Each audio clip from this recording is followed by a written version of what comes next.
Ya saudara-saudara, ini merupakan makam Mbah Jepra, atau orang di sekitar sini, warga di sini lebih familiar menyebutnya sebagai Mbah Jepra. Tapi pada waktu dulu kami dituntun oleh Raden Joyo Sentiko, leluhur yang misterius, kami diminta untuk mencari makam beliau.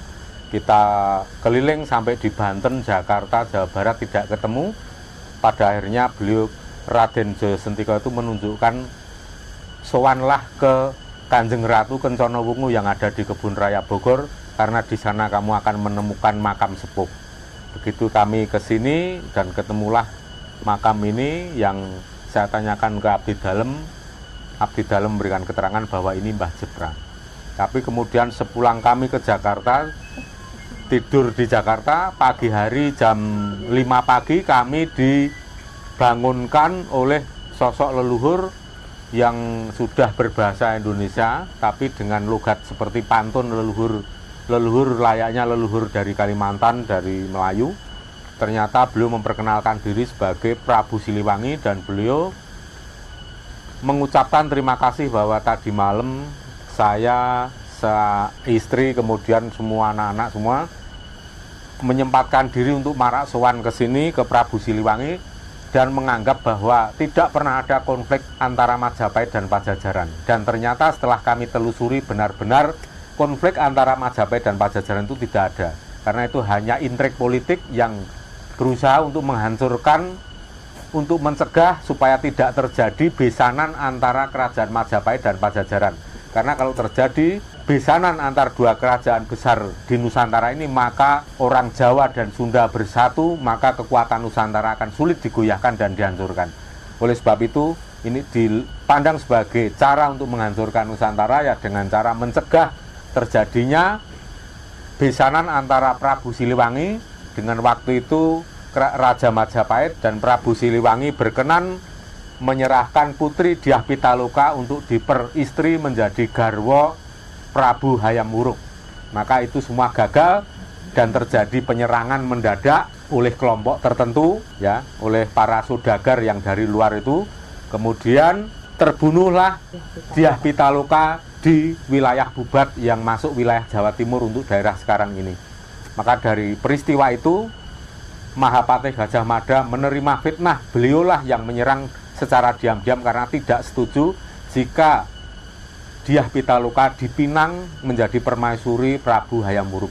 Maka itu merupakan sejarah yang selama ini tertutup-tutupi dan mungkin sengaja ditutupi. Maka kita generasi muda, generasi bangsa semuanya, kita punya tanggung jawab untuk mengungkapkan bahwa yang benar itu benar, yang salah itu salah. Dan kita sudah mulai beberapa tahun ini, semoga kita semua dijanggung, dijampangi, disupport oleh para leluhur, kita akan mendapatkan kemudahan untuk mengungkap semua fakta sejarah. Karena jika sejarah sudah diacak-acak, maka jati diri bangsa itu pun akan rusak. Maka dari itu, hancurlah mental generasi bangsa, sehingga lahirlah generasi bangsa yang membenci dirinya sendiri, generasi bangsa yang membenci bangsanya sendiri, orang Jawa yang menghina, yang mencelakai, ya, bahkan mengusir orang Jawa yang menjadi tuan rumahnya sendiri. Itulah yang dinamakan dalam serat Jonggo Joyoboyo disebut sebagai ono tamu sing bagake sing duwe omah. Ada tamu yang mencoba merampas, menguasai tuan rumah atau pemilik rumah. Maka jika sudah titi wancine, semua akan berbalik dengan semudah membalik telapak tangan, tentu saja dengan disengkuyung kasengkaaken dening para leluhur. Dan itu semua tidak akan terjadi jika tidak ada generasi penerus bangsa yang memulai. Maka diantara kita, marilah kita untuk berpartisipasi menjadi generasi yang bertanggung jawab untuk menyelamatkan Nusantara. Bukan generasi yang selalu merusak dan menghancurkan Nusantara, yang berkonspirasi dengan kekuatan internasional. Mudah-mudahan dan saya yakin kita tidak akan ada kekuatan yang bisa menghentikan semua itu. Karena kalau sudah titi wancine, pasti semua akan terjadi. Para leluhur, sedaya kula nyuwun sawab berkah pangestunipun, mugi tansah kersa njangkung jampangi lampah kula, anggenipun sami njejegaken saka guru bangsa menika mugi pikantuk margi ingkang gampil, kalis ing rubeda nir ing sampikala. Lan sedaya ingkang marak sowan menapa dene ingkang boten marak sowan ngaturaken sembah pangabekti mugi saparan-paran tansah nyandung nyampar sekar cempaka mulya. Tansah pinaringan wilujeng rahayu kang tinemu bondo lan bejo kang teka saking kersaning Gusti. Ingkang pungkasan kula ngaturaken agunging panuwun dene sampun kersa njangkung jampangi lampah kula sak brayat saha sedaya para generasi muda bangsa, generasi penerus bangsa ingkang tasih peduli dan setia kepada para leluhurnya sendiri.